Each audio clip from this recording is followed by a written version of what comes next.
Assalamualaikum warahmatullahi wabarakatuh. Selamat pagi atau selamat siang atau selamat sore anak-anak. Bagaimana kabarnya semua? Semoga semuanya sehat-sehat selalu ya. Sebelum pembelajaran dimulai, alangkah baiknya kita berdoa dengan mengucapkan basmalah bersama-sama. Bismillahirrahmanirrahim. Alhamdulillahirrabbilalamin. Puji syukur kehadirat Allah Subhanahu wa Ta'ala, karena dalam kondisi keterbatasan seperti ini kita masih dapat melakukan pembelajaran meskipun pembelajaran jarak jauh. Nah, dalam kondisi pandemik seperti ini, jangan lupa ya kalian selalu menjaga kesehatan. Misalnya dengan menerapkan protokol kesehatan, yaitu seperti rajin mencuci tangan dengan sabun, menggunakan masker, dan selalu jaga jarak. Baiklah, langsung saja ya anak-anak. Pada kesempatan kali ini kita akan membahas bab 2 dengan judul Memahami dan Mencipta Cerita Fantasi.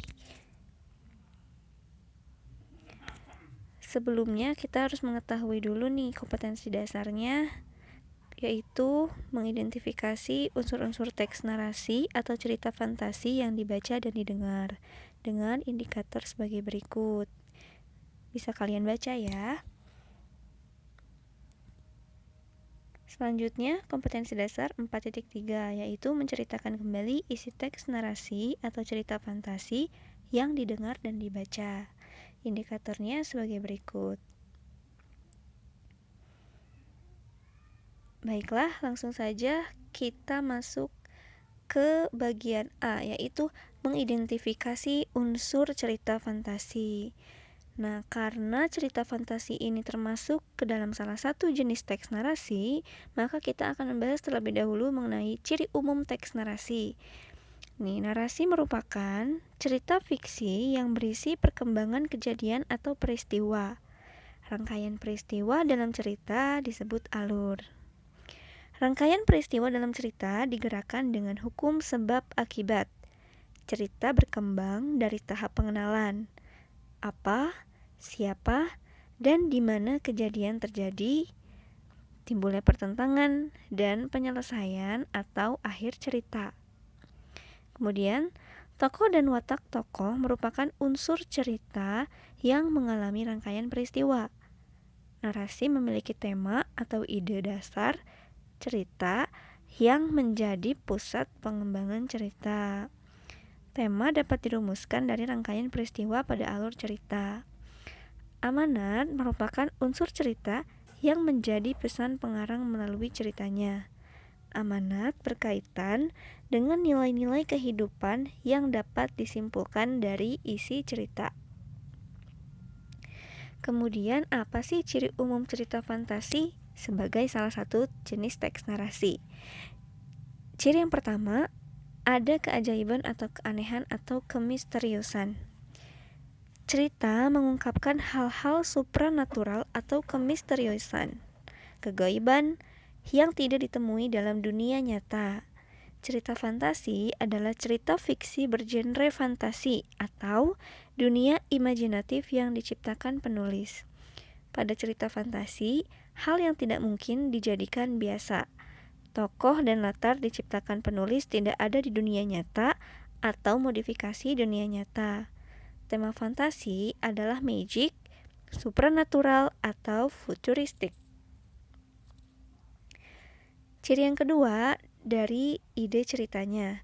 Nah, ide cerita terbuka terhadap daya hayal penulis, tidak dibatasi oleh realitas atau kehidupan nyata. Ide juga berupa irisan dunia nyata dan dunia hayali yang diciptakan pengarang. Ide cerita terkadang bersifat sederhana, tapi mampu menitipkan pesan yang menarik. Tema cerita fantasi adalah magic, supranatural, dan futuristik. Kemudian ciri yang ketiga, menggunakan berbagai latar. Misalnya lintas ruang dan waktu. Peristiwa yang dialami tokoh terjadi pada dua latar, yaitu latar yang masih ada dalam kehidupan sehari-hari dan latar yang tidak ada pada kehidupan sehari-hari.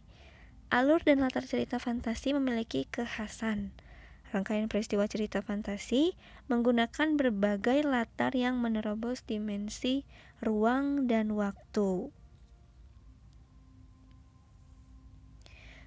Kemudian ciri yang keempat, dari tokoh uniknya, misalnya memiliki kesaktian. Nah, tokoh dalam cerita fantasi bisa diberi watak dan ciri yang unik yang tidak ada dalam kehidupan sehari-hari. Tokoh memiliki kesaktian-kesaktian tertentu. Tokoh mengalami peristiwa misterius yang tidak terjadi pada kehidupan sehari-hari. Tokoh juga mengalami kejadian dalam berbagai latar waktu. Tokoh dapat ada pada setting waktu dan tempat yang berbeda zaman, bisa waktu lampau atau waktu yang akan datang atau futuristik. Dan ciri umum yang kelima, bersifat fiksi. Cerita fantasi bersifat fiktif atau bukan kejadian nyata. Cerita fantasi bisa diilhami oleh latar nyata atau objek nyata dalam kehidupan, tetapi diberi fantasi.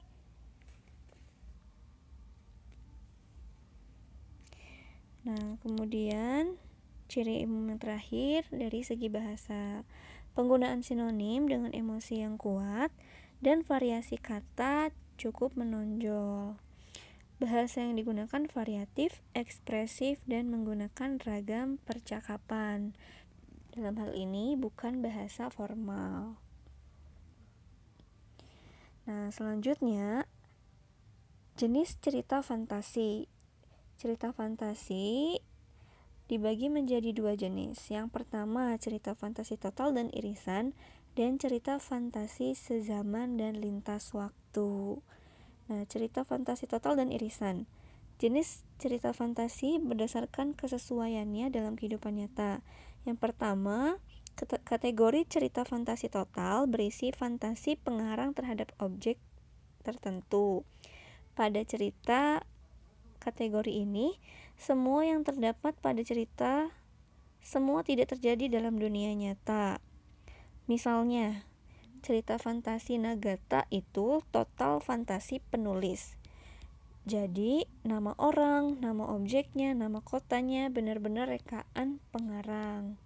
Yang kedua, cerita fantasi irisan, yaitu cerita fantasi yang mengungkapkan fantasi, tetapi masih menggunakan nama-nama dalam kehidupan nyata.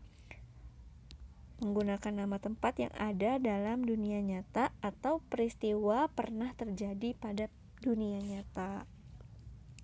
Kemudian jenis yang kedua, cerita fantasi sezaman dan lintas waktu.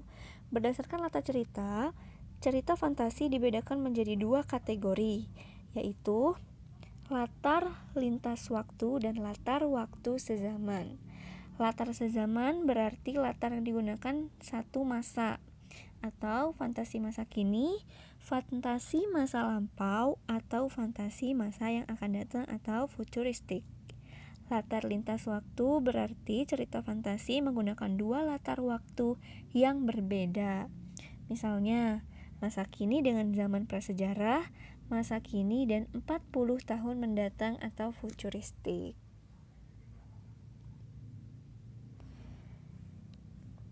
Selanjutnya, menceritakan kembali isi cerita fantasi yang dibaca atau didengar.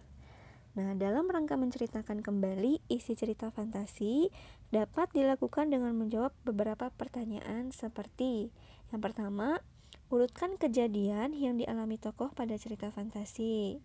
Kemudian, siapa tokoh dan bagaimana watak tokoh yang ada pada cerita. Yang ketiga, pesan apa yang akan disampaikan pengarang melalui ceritanya. Dan kejadian mana yang mungkin terjadi di dunia nyata dan mana yang tidak mungkin terjadi dalam dunia nyata. Baiklah, mungkin cukup sekian pertemuan kita kali ini. Terima kasih atas perhatiannya. Jika ada hal-hal yang kurang dimengerti, boleh silakan bertanya pada forum kelas maya yang sudah ditentukan, bisa lewat grup WhatsApp atau Google Classroom. Terima kasih anak-anak. Wassalamualaikum warahmatullahi wabarakatuh.